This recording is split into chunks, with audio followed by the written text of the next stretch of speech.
اور یہی بات مولانا عبد الرسول احمد نگری دستور العلماء میں لکھ رہے ہیں. وَمِنَ الْجَهَلَةِ اور جاہلوں میں سے کچھ لوگ جو کہ ہر امر کو جو زمانہ صحابہ میں نہیں ہوا بدعت مذمومہ کہتے ہیں، اگرچہ اس کے کفر پر دلیل نہ ہو. نبی علیہ الصلوۃ والسلام کے اس قول سے تمسک کرتے ہوئے کہ تم محدثات امور سے بچو. تو مولانا کے ذمہ پر حرام کی تعریف باقی ہے. انہوں نے حرام کی تعریف نہیں کی، میں نے مباح کی تعریف کر دی. اور میں نے مولانا کے ذمہ پر وہ دلیل بھی ہے، میں نے جو مشکات شریف میں سے شاہ محقق کی شرح میں سے پڑھا، نبی علیہ الصلوۃ والسلام کی حدیث شریف پڑھی. پیغمبر علیہ الصلوۃ والسلام نے فرمایا مولانا آپ کہاں پہ بھاگ رہے ہیں؟ نبی پاک علیہ الصلوۃ والسلام نے فرمایا کہ اللہ تبارک و تعالی نے فما احل فہو حلال، جس کو اللہ حلال کرے وہ حلال ہوتا ہے. وما حرم فہو حرام، جس کو اللہ حرام کرے وہ حرام ہوتا ہے. جس کو اللہ حلال کرتا ہے وہ حلال ہوتا ہے، جس کو اللہ حرام کرتا ہے وہ حرام ہوتا ہے. آپ کو کیا حق حاصل ہے کہ آپ نے آذان قبر کو حرام کہا؟ ایک حدیث دکھاؤ اس پہ، ایک قرآن کی آیت دکھاؤ اس پہ، اور اس پہ بھی دلیل دو کہ آذان اندر قبر نہ دو. اس پہ بھی ہمیں دلیل چاہیے آپ سے. اور آپ نے یہ جو کہا تھا اللہم صلی علی سیدنا و مولانا محمد و علی سیدنا و مولانا محمد و بارک وسلم وسلم، یہ بات کہ حرام کرنا اللہ تعالیٰ کا کام ہے، حلال کرنا اللہ تعالیٰ کا کام ہے، یہ بات میں نے اپنی طرف سے نہیں کہی تھی. یہ تفسیر عثمانی میں لکھی ہوئی ہے مولانا.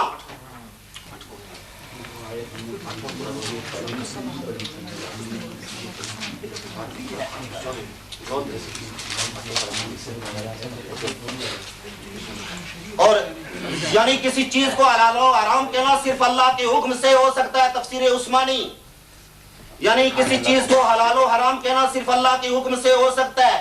میں نے اس فائدہ کی خاطر باقی آپ نے یہ کہا جی یہ 4 چیزیں حرام ہیں تو اس کے علاوہ حرام نہیں. کون کہتا ہے کہ اس کے علاوہ حرام نہیں؟ ہم یہ کہتے ہیں کہ نبی پاک علیہ الصلوۃ والسلام حرام فرماتے ہیں، لیکن نبی پاک علیہ الصلوۃ والسلام اللہ کے حکم سے حرام فرماتے ہیں. وما ينطق عن الهوى ان هو الا وحی یوحى.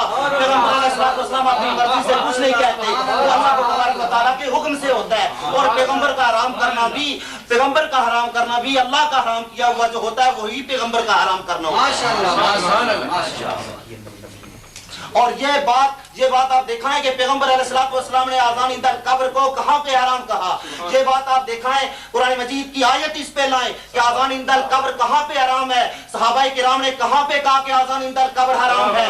مولانا آپ حرام کہہ رہے ہیں، اور حرام کہنا یہ خداوند تبارک و تعالیٰ کا کام ہے. ان الحکم الا للہ، اللہ تبارک و تعالیٰ کے سوا کسی کو حکم کا اختیار حاصل نہیں ہے. مولانا آپ کے ذمہ پہ حرام کی تعریف ہے. فقہائے حنفیہ کی کتب معتبرہ سے آپ حرام کی تعریف دکھائیں. مباح کی تعریف کر دیں. میں نے مباح کی تعریف کر دی ہے مولانا، اب بخاری کے حاشیہ سے کی ہے، تقسیم بھی کر دی ہے.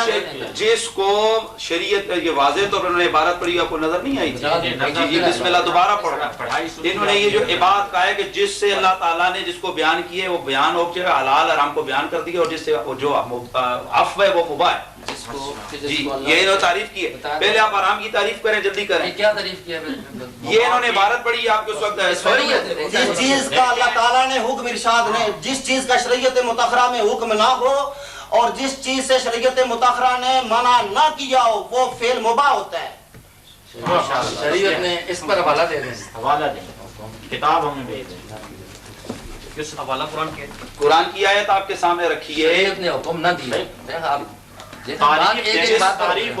وہ ابھی میں نے وہ عشاء کی نماز سے حدیث شریف ٹھیک ہے. وما سقط عنہ فهو عفو. مولانا ان کا ٹائم آپ آؤٹ کر لیں. آپ وہ حوالہ میں دے دیں جس میں لکھا ہو کہ بدعت کی تعریف یہ ہے کہ جس کو شریعت نے منع نہیں کیا. جی بدعت کی تعریف نہیں کہ آپ کا دماغ بڑھ گیا. میں مباح کی کر رہا ہوں مولانا. جی مباح کی تعریف بتائیں. اصل کتاب ابھی بات آ جاتی. ٹائم آؤٹ کر لیں مناظرے کا. کر لیا ان کا مولانا کا ٹائم. دیکھیں حدیث شریف کے لفظ وما سقط عنہ فهو عفو، وہ چیزیں کہ سکوت کرد حق تعالی یعنی بیان نہ کرد حلال است یا حرام، پس آن چیز آپ وست کہ مباح کا لفظ نکالو، مباح کی تعریف نکالو. مباح کی تعریف تعریف آگے چلے نا. کہہ رہے ہیں کہ درمی گزرانت و تعالی ازاں و نمی گیرت بندارا براں عزیجہ معلوم شد کے اصل می شود کے اصل در اشیاء باقت است. یہ سب عزیجہ معلوم می شود کے اصل در اشیاء باقت است. مولانا ایک منٹ انہوں نے بات میں ان سے بات کر رہا ہوں جی میں نے ان کو درمیان میں تو ٹائم آپ کا آؤٹ کیا ہوا ہے. کس طرح دیکھیں بات سنیں بات یہ ہے دیکھیں مولانا دیکھیں واضح طور پر انہوں نے حدیث بیان تعریف کر رہی ہے کہ جس کو نہ منع کیا گیا کس کو کہتے ہیں انہوں نے کہا ہے کہ حلال اور واہ کس کو کہتے ہیں حلال اور حرام واہ کس کو کہتے تو ہیں میں اور کیا بول رہے ہیں چپ ہو کے سن سیدھے کتاب کا حوالہ دے سو جی ہمیں گل نہیں چلنی ہے. یہ اشراط العلمات شریف حدیث شریف کی شرح ہے. اس میں اوپر لکھا ہوا ہے کہ مباح اس کو کہتے ہیں تعریف ہے.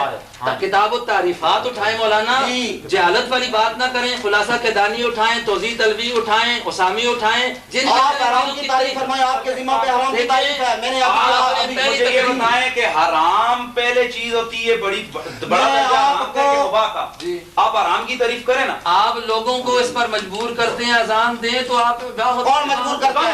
کس نے کی ہے؟ مناظرہ کیوں جڑا ہے؟ یہ تو آپ نے مجبور کیا حرام پہ. وہ کہیں ہم نے مجبور کیا ہے آپ کہیں میرے پاس باقت نہیں دکھا دیں جی. کیا کیا وہ کہیں کہ ہم نے مجبور آپ کیا کو بولنے کا آپ نے کہا خاموش بھائی میں ان کو کہہ رہا ہوں سنیں ایک بات جی بات یہ خاموش ہو جائیں. ٹائم مناظرے کا ہے, صدر کا نہیں اب بولنا. چند صاحب صاحب صاحب ایک منٹ آپ صدر ہیں, آپ صدر کے قائم بات کریں جی ملازم بات نہیں ہے بھائی اور یہ آپ درمیان سے انسٹرکشنز نہ دیں کیونکہ آپ کے انسٹرکشنز دیں گے پھر یہ بھی دے دیں گے. ایک رہے وہ اس کو حرام کہہ رہے ہیں, ایک شے مباح ہے. چلیں پورا ہے نہیں ابھی شاہ صاحب کے 2 منٹ اچھا شاہ صاحب لگا دیں. اچھا میں نے دیکھے نا ٹائم آؤٹ کر کے سوال کیا ہے. میرا سوال شاہ صاحب دیکھیں صحیح ہے. دیکھیں مولانا, جس چیز کی حلت و حرمت شریعت مطہرہ میں مذکور نہ ہو وہ چیز مباح ہے. اس پہ میں دلائل دوں گا اور آپ کو بہت دلائل دوں گا. میں دلائل نہیں, اگلی تقریر میں آپ کو یہ پوچھ رہا ہوں کہ مباح چیز کیا ہے. دیکھیں کتاب التعریفات ہے ہمارے علم میں, کتاب التعریفات کے اندر ہے. یہ الاحکام فی اصول الاحکام وغیرہ کتابوں میں یہ آپ کا اگر آپ نے پڑھا ہے تو پہلے درجے میں ہم پڑھاتے ہیں خلاصہ کدانی لوگوں کو. فرض کس کو کہتے ہیں, واجب کس کو کہتے ہیں, سنت کس کو کہتے ہیں, مستحب کس کو کہتے ہیں, مباح کس کو کہتے ہیں. آپ ان سے کیوں تعریف نہیں کرتے, بھاگتے کیوں ہیں؟ آپ کہتے ہیں میں نے حدیث پڑھ دی, حدیث کے اندر تعریف نہیں ہے. بات تو یہ ہے نا, آپ کہیں کہ یہ لکھا ہوا ہے مباح اس چیز کو کہتے ہیں, نہیں کہتے. میں بتا دیتا ہوں, پھر میں حرام کی تعریف کروں گا. آپ کیوں اس پر زور دیتے ہیں؟ میں کروں گا. میں اسی سے بتاؤں گا. آپ کی تقریر میں حرام کی تعریف آ گئی ہے, یہ نوٹ بھی ہو گئی, آپ نے خود حرام بتلا دیا. حرام کیا ہوتا ہے آپ کی تقریر میں آئی, میں ابھی اس پر میں اپنی تقریر میں کروں گا. آپ اگر کوئی حوالہ نہیں دیتے, میں آپ کو کتاب دیتا ہوں, اس سے پڑھ لیں. یہ مباح ہے. مباح کس کو کہتے ہیں؟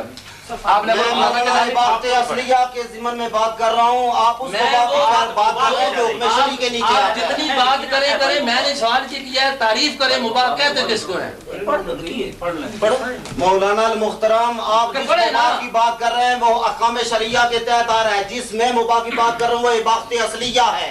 اباحت اصلیہ اور چیز ہے. میں سوال یہ نہیں کرتا اصلیہ ہے یا غیر اصلیہ ہے, میرا سوال یہ ہے مباح کی تعریف کریں. اسی سے پڑھ دیں, اسی سے پڑھ لیں. چلو جی اسی سے توجیہ تلوی سے پڑھیں دیں آپ کو. دیکھیں مولانا, دیکھیں یہ تعریف نہیں پڑھتے, میں مباح کی تعریف نہیں پڑھتے. انہوں نے اس کو بدعت مباح تو کہہ دیا نا.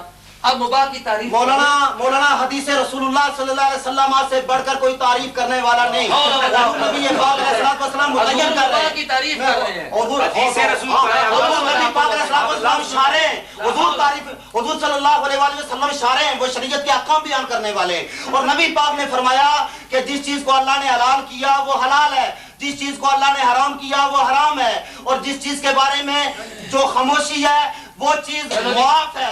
اور شیخ محقق اس سے استدلال کر رہے ہیں باخت پہ. چلو جی تسی اپنا ٹائم شروع کرو. نحمدہ ونصلی علی رسولہ الکریم. آپ حضرات نے یہ دوسری تقریر مولانا کی بھی سن لی ہے.